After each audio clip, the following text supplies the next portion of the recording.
everyone, and welcome to episode 16 of Conquer the Curse at Benfica with me, the United City FM. Welcome back. So, season number 4 kicks off. Season number 3 ended with us going out of Europe slightly earlier than I wanted us to, unfortunately. But again, we won everything domestically. But that is not what this series is focused on at all, is it? We are trying to break the curse of Benfica trying to win a European trophy. And we go out again too early last season. This time round, we've got another new group in the Champions League. Tricky group with Basel, Inter Milan and Bayern Munich. Can we qualify from it? Let's find out.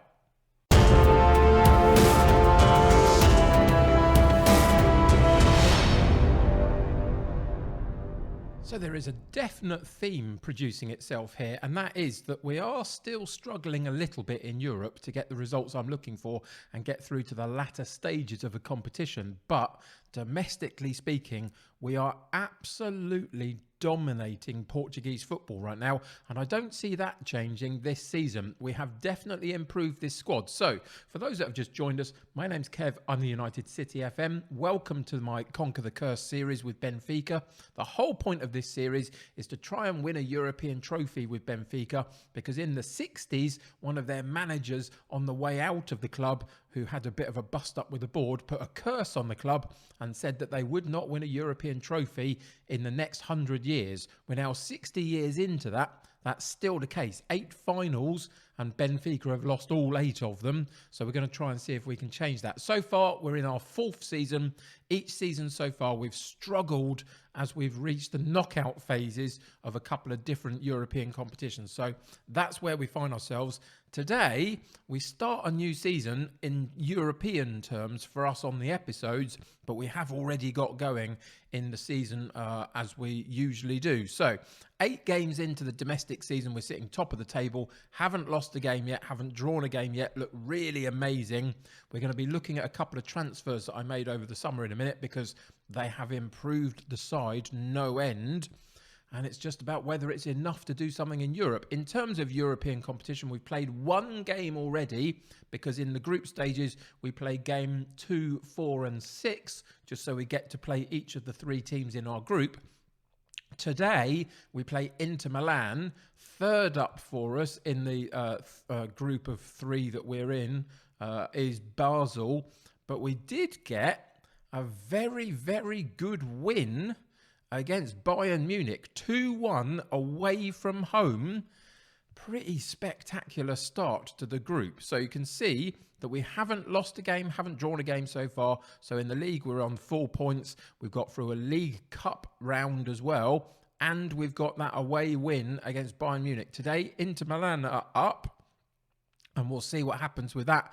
And then directly afterwards, we play Sporting, who are pretty much one of the first big sides that we're going to be playing in the league, along with the likes of Porto, of course, who come later on in the league structure. So it could begin to change a little bit in terms of 1 or 2 issues if we drop a couple of points here and there in any of these group competitions. But so far, a perfect start. So how have we achieved that? Well, we kept the same formation, same structure of play. But over this last summer, I did 2 things. 1, I bought a new right back on a free transfer, but is now my number 1 right back. And 2, if you remember last season, we had Hannibal Mejbri in our midfield, plus a couple of others playing there as well. And I identified it as the area, central midfield, that I needed to upgrade. And we went out and did it. So let's see who we brought in to play in the centre of midfield.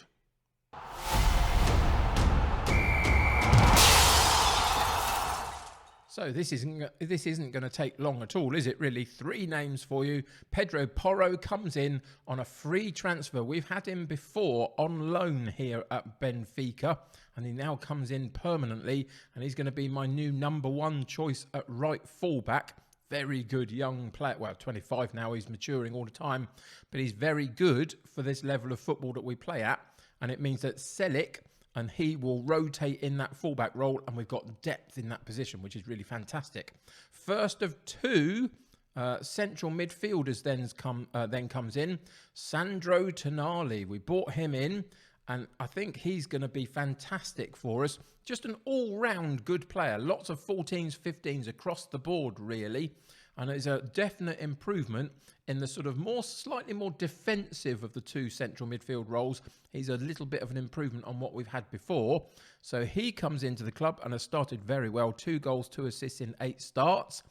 And then I think the big difference maker for us potentially in terms of our quality in midfield, we paid £77 million between these two players. Sandro Tonali comes in, and the other player to come in and play in our central midfield this season is Marco Verratti, 31-year-old Italian international, of course, 71 caps for Italy at this point. And he's come in, 8 starts, 5 assists. And those two playing together, you can see his attributes. Physicals are not amazing, but mentals and technicals are a really big step up from what we've had previously in this central midfield. And they're both in on a permanent deal. So for the next couple of seasons, these two are going to hold down that central midfield for us. Definite improvement on what we had. The likes of Hannibal Mejri, Man United wanted to give him a chance in their squad, so we couldn't keep him. So it was necessary to go and find somebody else. And I identified it as the big weak area in our squad. If we go straight into the tactics page, you'll see with the likes of Moukoko having been brought into the club to partner Núñez, we've got Trincao on the right with Everton on the left. Those two are really good wide men for us. Bensebaini and now Porro on the right are decent fullbacks. And that central defensive partnership of Badiashile and Zabarnyi, both very good young central defenders when you start the game. They're now pushing towards that sort of 22, 23-year-old mark. And they're doing a really good job for us and improving all the time, especially Zabarnyi. You can see the greens in his attributes are going up all the time, which is fantastic. And then we've got a very solid goalkeeper in Sanchez behind them as well. So we are definitely improving this team all the time. And some of our first team players, for example, the likes of Luis, our holding player from last season, is still in the club and is now just playing that supportive role off the bench and rotating in when need be. So the depth in our squad is getting better. We have financially just pushed the boundaries a little bit. In terms of the wage structure, unfortunately, we are a little bit overspent on that at the moment, and I can't redress the balance of that by moving the transfer budget out across to it yet.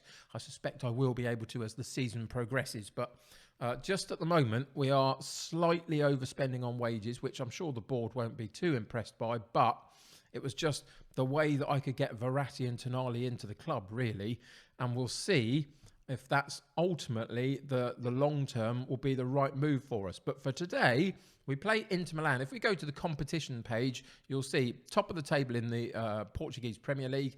Cup competitions are ongoing. We were winner of the Super Cup again, which is fantastic.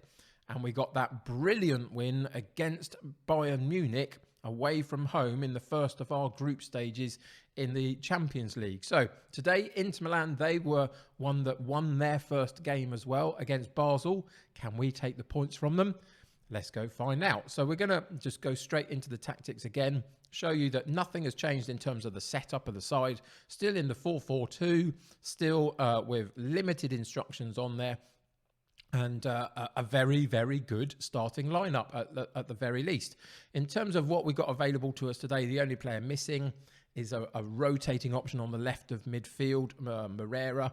He's out with just a little bit of a knock, so he comes off the bench. Everybody else is fit and healthy, though. So for today's game, we go with Sanchez in goal, Porro at right back, Bensebaini at left back, Zabarnyi and Badiashile in central defence, Tonali and Verratti in central midfield, Trincao on the right, Everton on the left, Núñez and Moukoko up top, and a bench of Fiat, Selic, Luis, Bernardo, Goncalves, Simic and Costa. So let's get into today's game and see what happens.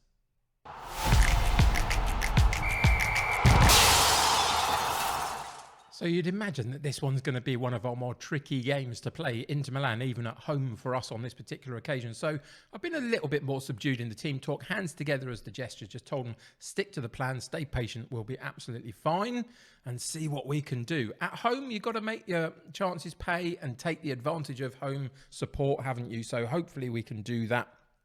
We come in with our 4-4-2. They're in with a 4-3-3. So there's going to be a couple of gaps here and there. In and around the pitch for both of us to try and exploit. And we'll see who can make the most out of their good start that they've already got from one win from one game played so far. You can see that Bayern Munich have beaten Basel in their second game, so they're on 3 points now. So this is a good chance for either one of us to get an early advantage in this group and take maximum points from 2 matches. Inter Milan with the first chance, but we do clear the ball well. Defensively, we sort that one out very nicely and then play it around enough at the back to get us some space. Bring it into midfield for Verratti, drops it back to the goalkeeper, and there's the space for us again, just to settle the play down.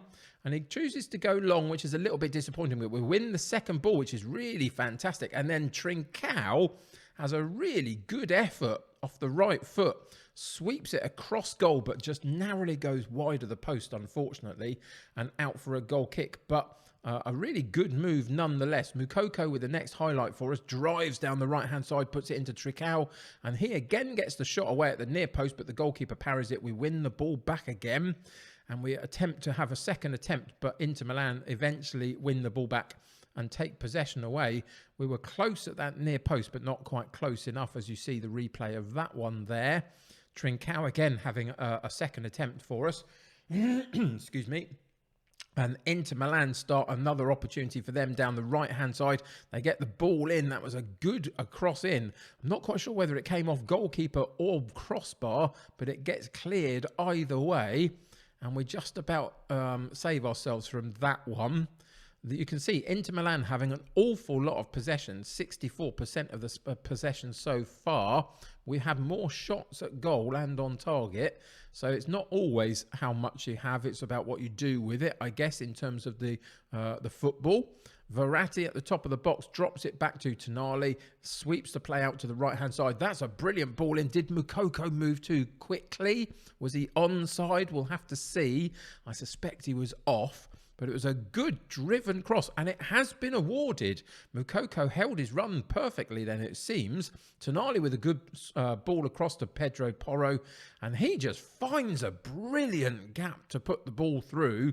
I don't know if he would be able to do that again, even if you asked him to, because that is a sensational pass, and it was a brilliantly held run by Moukoko, who saw the ball and made the run off the defender, who wasn't really able to cope with that.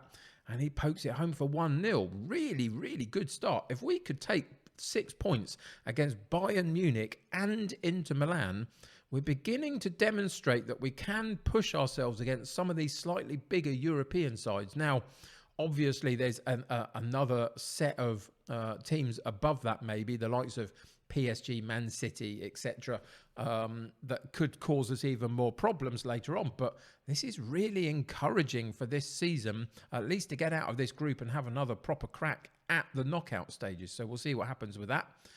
Outstretched arms, very pleased with the way it's going. Keep it up. No reason to have to change anything at this point. We've had 12 shots at goal, 7 on target to their 5 and 2, which is pretty spectacular, even if we've had a small amount of possession comparative to Inter Milan. The XG ratings demonstrate that as well in terms of the shots that we've had and the opportunities at goal. Let's see if we can keep pushing that in this second half. It's been a little bit of a quiet start, 20-25 minutes into this second half. Not a lot of highlights to show. But that kind of suits us at this point. Verratti with a very good free kick on that far side. He's a free kick expert, of course, or a set piece expert, should I say. So it's going to help us with that as well. There was a goal check there. I think we're onside perfectly well. And it's Badiashile at this near post as we look at it. And he should be onside. He is. There's a defender holding him onside. And he gets a fairly simple header, really, back across goal into the back of the net, because Verratti just cut everybody else out of that particular group of players in the box, which is magnificent. They now have a chance themselves. Rebic down the left-hand side for them, and it's a good header against the crossbar, and we get it partially cleared. So we held our luck a little bit there, but I think we've deserved a little bit of luck. We're going to play right the way through this game with this particular set of 11 players. We're going to see if we can continue to bed this group of players in. Those two central midfielders are just still getting used to playing with the rest of the team. We're going to rest the players a little bit during our league fixtures that are coming up soon, and give our second 11 a couple of opportunities to rotate in and around the squad a little bit and play some games, because domestically speaking, we're so dominant that we can afford to do that at times. And it's all about this European campaign. And it's got off to a flyer. 80 minutes on the clock. Another driving run, this time by Mukoko, I think it was, down the left-hand side. Just drifts out from the centre position a little bit, comes out to this left-hand side, and then cuts the ball across from the byline, and it finds its way all the way across to Trincao on the right-hand side of the penalty box. He controls the ball brilliantly, and then just thumps it into the back of the net, and the goalkeeper didn't really stand a chance. And we go 4-0 up from a corner kick. Or was there a problem there? Let's see what happens. No, I think we're good again. Verratti on the corner kick this time, and it's Zabarnier this time with a run from slightly deep in the penalty box into that near post area, and we go 4-0 up. I'm kind of stunned, if I'm totally honest. This is against Inter Milan, having already beaten Bayern Munich. Are we finally getting to the point where maybe this season or next season, this particular group of players could potentially do something here? I think what you can see from this graphic is really key. If we don't succeed this season, the last piece of the puzzle here might just be this left-hand side, a left fullback and a left winger. If we could do that next summer, then maybe, just maybe, we're in with a chance here. Who knows? But for today, it's a brilliant 4-0 win against Inter Milan.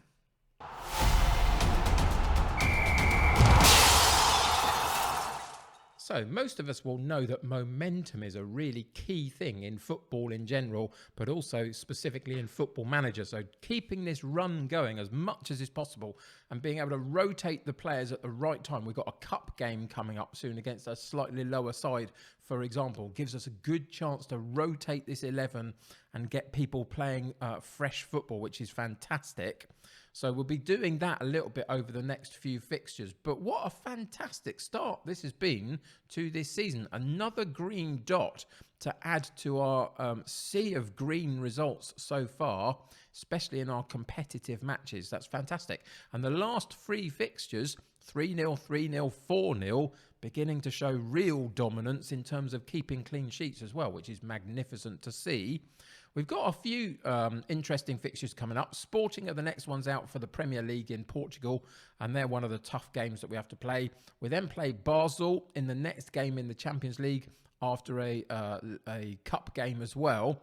And you and I will come back for the second game against Basel, our 4th out of 6 in the group stage. And of course, the last game in the group stage will be this one down here against Bayern Munich. And so that will be the following episode. So those are the three fixtures that we play always in our group stages. Number 2, number 4, and number 6, because it gets us all of the different teams that we play. It looks really fantastic to qualify very simply from this group at this point, doesn't it? If we get 2 wins against Basel, which you would imagine that we should be able to do at this point, then the likes of Inter and Bayern, we could potentially rotate the team around a little bit, give a lot of players some experience of European football and still go through comfortably. But we have to keep our focus and keep this momentum moving forward. Can we keep a sea of green results all the way through the season? Could be a little bit tricky, but we'll see what we can do. Mostly in the domestic stuff, we've been doing that fairly well. It's all about those knockout stages in the Champions League if we get to them, isn't it, really? But that's basically going to do it today. I think we've done a really fantastic job of improving this team for season number 4 in that central midfield area. if the likes of Verratti can keep us moving forward and keep creating chances for us, then I think we're in a really positive position. So come and join me next episode. We'll play that second game against Basel in the Champions League. I'll update you on everything that's happening domestically as well, but hopefully it's the same story, that we just keep winning football matches, and we'll see what happens. Until then, though, thank you for joining me today. Really appreciate it. Subscribe to the channel if you haven't already, and join my United City community. The more the merrier. Click that like button on this particular episode. Well, that will help me get seen by more people. Until next time, take care of yourselves. I'll see you very soon. Bye for now.